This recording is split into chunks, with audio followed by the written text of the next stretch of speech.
नमस्कार आदाब, मैं हूं राव अकरम और आप देख रहे हैं मेरा हिंदी यूट्यूब चैनल। साथियों, वीडियो शुरू करने से पहले आप लोगों को एक बात बता दूं कि आज हम इस वीडियो के माध्यम से जानकारी करेंगे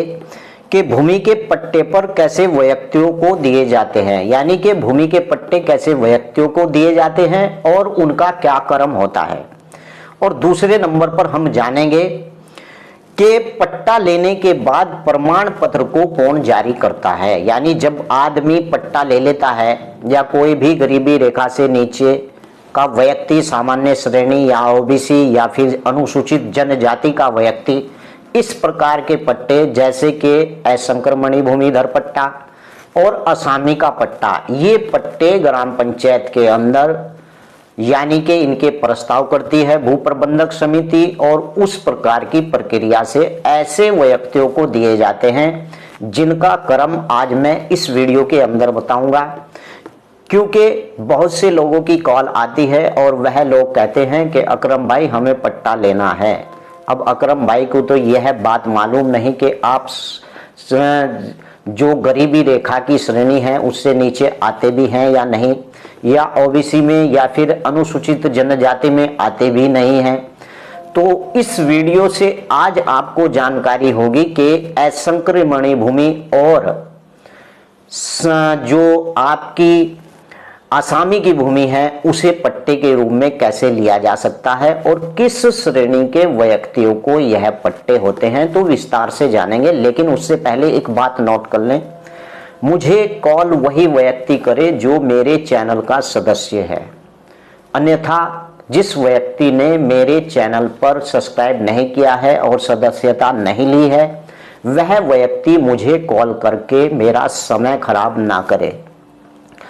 तो चलिए वीडियो शुरू करते हैं। अगर इस वीडियो की बाबत आप लोगों को मुझसे कोई जानकारी करनी है तो डिस्क्रिप्शन में मेरा मोबाइल नंबर है, आप वहां जाकर मुझे कॉल भी कर सकते हैं और राय भी ले सकते हैं। तो चलिए वीडियो शुरू करते हैं। साथियों, नियम 198 यानी धारा 195 और धारा 197 के अधीन भूमि उठाने में व्यक्तियों को अधिमान और क्रम, यानी कि नियम 198 यह कहता है कि कैसे व्यक्तियों को भूमि के पट्टे उठाने का क्रम, यानी कैसे व्यक्तियों को भूमि का पट्टा दिया जा सकता है। स्पष्ट रूप से धारा 195 और धारा 197 के अधीन असंक्रमणी वाले भूमिधर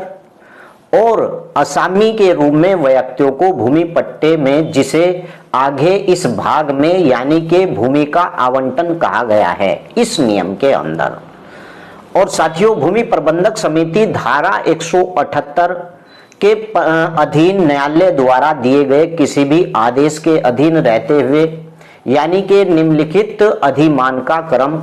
इस प्रकार से है जो मैं आपको बता रहा हूं। नंबर 1, ऐसे व्यक्ति की जिस और इस प्रकार के व्यक्ति को भूमि का पट्टा किया जाता है। नंबर 1, ऐसा व्यक्ति जिसने संघ के सशस्त्र सेना में सक्रिय सेवा करते हुए शत्रु आक्रमण के कारण अपना जीवन बलिदान किया हो, यानी कि वह शहीद व्यक्ति हो और मंडल में रहने वाला भूमिधर भूमिहीन हो और उसकी विधवा, उसके भूमिहीन पुत्र और उसकी भूमिहीन विवाहिता पुत्री और उसके भूमिहीन माता पिता। यानी कि अगर कोई व्यक्ति, अगर आपकी भू प्रबंधक समिति के द्वारा पट्टा अलॉट किया जाता है यानी पट्टा अलॉट किया जाता है तो सबसे पहले ऐसे व्यक्तियों को क्रम में रखेगा और इस चीज का ध्यान रखेगा कि जो व्यक्ति शस्त्र सेना में सक्रिय सेवा करते हुए, जो शत्रु से लड़ते हुए और वीर गति को प्राप्त हो गया है, उसका पुत्र, उसकी विधवा, उसके माता पिता, सबसे पहली वैरायटी ऐसे लोगों की होती है। और दूसरे नंबर पर मंडल में रहने वाला ऐसा व्यक्ति जो संघ के शस्त्र सेना में सेवा करते हुए शत्रु के आक्रमण के कारण पूर्णतया निर्योग हो गया है, यानी वह व्यक्ति अपाहिज हो गया है, इस प्रकार का व्यक्ति पहली प्रायोरिटी पर लिया जाएगा। और नंबर 3, मंडल में निवास करने वाला अधिमान क्रम निम्नलिखित श्रेणियों में किसी भी श्रेणी का भूमिहीन खेतीहर मजदूर, यानी ये जो खेतीहर मजदूर किस्म का व्यक्ति है यह तीसरे नंबर पर आता है। सबसे पहले मैंने बताया कि वो व्यक्ति जो शत्रु से लड़कर वीर गति प्राप्त हुआ उसके परिवार के सदस्य, दूसरे नंबर पर जो शत्रु से लड़कर अपाहिज हुआ, टांग कट गई, हाथ चला गया, तो इस प्रकार का व्यक्ति को सबसे पहली प्रायोरिटी पर रखा जाएगा। और तीसरे नंबर पर आता है कि जो ग्राम में निवास करने वाला व्यक्ति भूमिहीन है और मजदूर किस्म का व्यक्ति है। अब इस मजदूर किस्म के व्यक्ति में कौन कौन से व्यक्ति आते हैं यह भी जानना बहुत ही जरूरी है, क्योंकि इस वीडियो से आज आपको पता चल जाएगा कि किस प्रकार के व्यक्ति को पट्टा दिया जाता है मेरे भाई। नंबर 1, सबसे पहले हम बात करते हैं खेतीहर मजदूर की। नंबर 1, ऐसा व्यक्ति जो अनुसूचित जनजाति का व्यक्ति हो, अन्य पिछड़ा वर्ग का व्यक्ति हो, गरीबी रेखा से नीचे जीवन व्यापन करने वाला सामान्य श्रेणी का व्यक्ति हो। इन व्यक्तियों को भी प्रायोरिटी पर रखा जाएगा। और मंडल में रहने वाला कोई अन्य भूमिहीन खेतीहर मजदूर हो, अगर आपके मंडल में भी कोई रहता है गांव के, तो ऐसा कोई भूमिहीन खेतीहर मजदूर हो उसे भी प्रायोरिटी पर रखा जाएगा। और कोई भूमिहीन या आसामी जो मंडल में रहता हो और उसके पास 1.26 हेक्टेयर यानी 3.125 एकड़ से कम भूमि हो, ऐसे व्यक्ति को भी रख सकते हैं। और मंडल में रहने वाला कोई भूमिहीन व्यक्ति जो संघ शस्त्र सेना यानी किसी भी अधिकारी से भिन्न सेवा में निवृत्त, निमुक्त और सेवा मुक्त हो, यानी कि कोई व्यक्ति अगर आपके गांव में रहता है और वह व्यक्ति फौज से रिटायर है और ऐसी जगह वह सेवा का मौका देकर आ गया है, तो ऐसे व्यक्ति को भी कैसे आवंटन के अंदर, आप भूल गए होंगे, ऐसे आवंटन के अंदर जहां पर असंकरीय मणि भूमिधर का आवंटन होता है और आसामी भूमि के पट्टे का आवंटन होता है। और आपको बता दूं, ऐसा व्यक्ति जो मंडल में रहने वाला भूमिहीन स्वतंत्रता सेनानी जिसे जो राजनीतिक पेंशन न दी गई हो, इस प्रकार के व्यक्ति को भी ऐसे आवंटन में भाग लेने का पूरा अधिकार होता है। और कोई अन्य भूमिहीन मजदूर जो मंडल में रहता हो किंतु संयुक्त प्रांत पंचायती राज एक्ट 1947 की धारा 42 के निर्दिष्ट न्याय पंचायत सर्किल में रहता है और अधिमान क्रम निम्नलिखित श्रेणियों में किसी भी श्रेणी का हो सकता है, यानी ऐसा व्यक्ति जो अनुसूचित जनजाति का व्यक्ति है, अन्ना पिछड़े वर्ग का व्यक्ति है और गरीबी रेखा से नीचे जीवन यापन करने वाला व्यक्ति भी हो सकता है। अब इस पर स्पष्टीकरण यह है मेरा, भूमिहीन का अभिदेश किसी ऐसे व्यक्ति से है जिसके पास अथवा जिसके पति या जिसकी पत्नी अथवा अवयस्क बच्चों के पास भूमिधर या फिर भूमि के रूप में कोई भूमि न हो और आवंटन के दिनांक से ठीक पूर्व 2 वर्ष की अवधि में भी इस रूप से उस पर कोई भूमि न रही हो। और खेतीहर मजदूर का तात्पर्य जो मैं आपको कह रहा था कि खेतीहर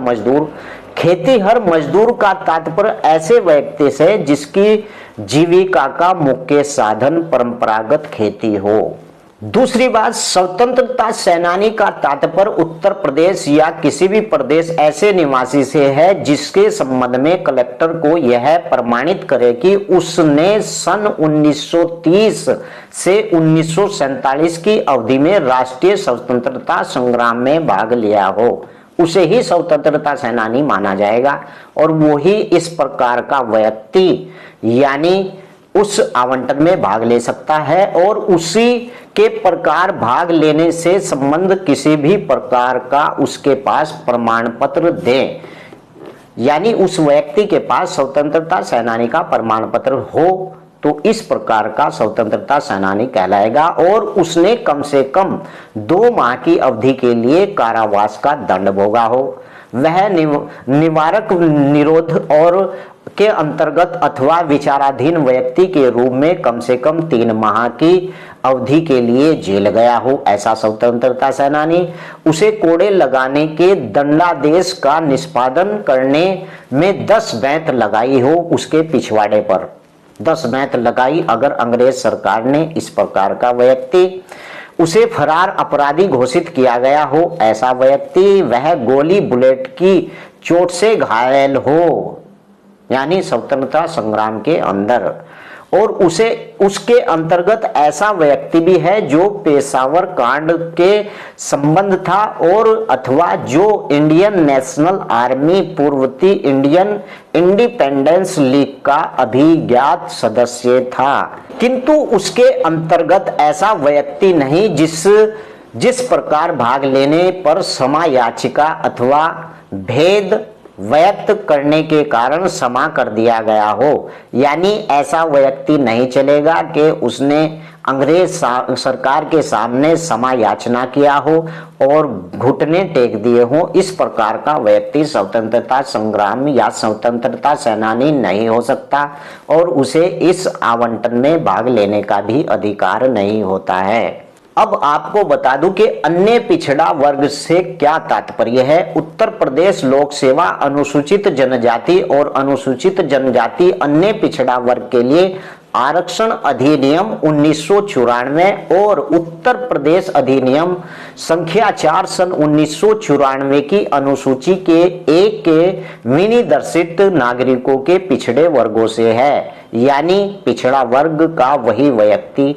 पिछड़े वर्ग में कहलाया जाएगा। और गरीबी रेखा से नीचे जीवन यापन करने वाला सामान्य श्रेणी का कोई भी व्यक्ति, उसका तात्पर्य राज्य सरकार द्वारा समय समय पर अवधारित व्यक्तियों से है, यानी कि इस जो भूमि आवंटन किए जावे उससे अधिक नहीं होगा। यानी कि आपको बता दूं, अगर भूमि का आवंटन किया जा रहा है तो उस भूमि के आवंटन के अंदर कितनी लिमिट होती है, कितनी भूमि का आवंटन हो सकता है और कितनी भूमि वाले को आवंटन हो सकता है, यानी खंड ग के अंतर्गत आने वाला व्यक्ति दिशा में ऐसा अक्षेत्र भूमिधर या आसामी के रूप में उसके द्वारा आवंटन के पूर्व धारित भूमि को मिलाकर कुल भूमि 1.26 हेक्टेयर या फिर 3.125 एकड़ होगा, यानी कि अन्य दशा में 1.26 हेक्टेयर और 3.125 हेक्टेयर का क्षेत्र, यानी कि कलेक्टर भूमि के किसी भी आवंटन के सबूत किसी व्यक्ति के आवेदन पर ऐसे आवंटन के संबंध में नियत रीति की जांच भी करेगा और स्वेच्छा प्रेरणा भी ऐसी जांच कर सकता है यदि वह समाधान हो जाए कि आवंटन नियमित रूप से आवंटन को रद्द यदि कोई निस्तारित कर सकता है। यानी कि यह मत समझिए कि आवंटन हो गया और हमें भूमि का आवंटन मिल चुका है, यानी कि अब हमारा कोई कुछ नहीं बिगाड़ सकता। इस पर उप जिला अधिकारी पूरे आवंटन की जांच भी कर सकता है और उसे रद्द भी कर सकता है। तो हाँ, यहाँ पर मैं आपको बता दूं कि ऐसा व्यक्ति जिसके पास 1.226 से कम भूमि है, ऐसा व्यक्ति और ऐसा व्यक्ति जिसके पास 3.125 एकड़ से ज्यादा भूमि हो, इस प्रकार का व्यक्ति ऐसे आवंटन में भाग नहीं ले सकता। अब बात करते हैं कि इस पट्टे का प्रमाण पत्र कौन देता है। यानी अगर आपको पट्टा हो गया असामी या फिर असंक्रमणी भूमि का, तो इसे कौन देता है प्रमाण पत्र। यानी नियम 176 क, यानी कि उपखंड प्रभारी सहायक कलेक्टर के आदेश की आज्ञा सहित जेवी आकार पत्र 57 ख की सूची के प्राप्त होने पर भूमि प्रबंधक समिति का अध्यक्ष उन व्यक्तियों को बुलाएगा जिनके चयन यानी अनुमोदन भूमि के पट्टे के संबंध में उपखंड प्रभारी सहायक कलेक्टर द्वारा कर दिया गया है और उन्हें जेवी आकार पत्र 58 का एक प्रमाण पत्र देगा और उसे जेवी आकार पत्र 58 क में उसका प्रतिरूप यानी जो उसका प्रतिरूप है उसे निष्पादित करेगा। यदि पट्टे की जाने वाली भूमि धारा 132 के अभिदर्शित भूमि हो तो संबद्ध व्यक्ति को जेवी आकार पत्र 59 के रूप में प्रमाण पत्र दिया जाएगा और उसे जेवी आकार पत्र 59 घ के प्रतिरूप में निष्पादित करने के लिए कहा जाएगा। लेकिन इस पर प्रतिबंध क्या है, यह भी सुनना बहुत जरूरी है। प्रतिबंध यह है कि किसी भी आसामी को 5 वर्ष से अधिक अवधि के लिए पट्टा नहीं किया जाएगा। आशा करता हूं कि आज आपकी ये वीडियो तो बड़ी हो गई, लेकिन इसके अंदर मैंने सारा निचोड़ दे दिया है किस प्रकार से किस श्रेणी के व्यक्ति को पट्टा कैसे होता है और कैसे कैसे व्यक्तियों को होता है।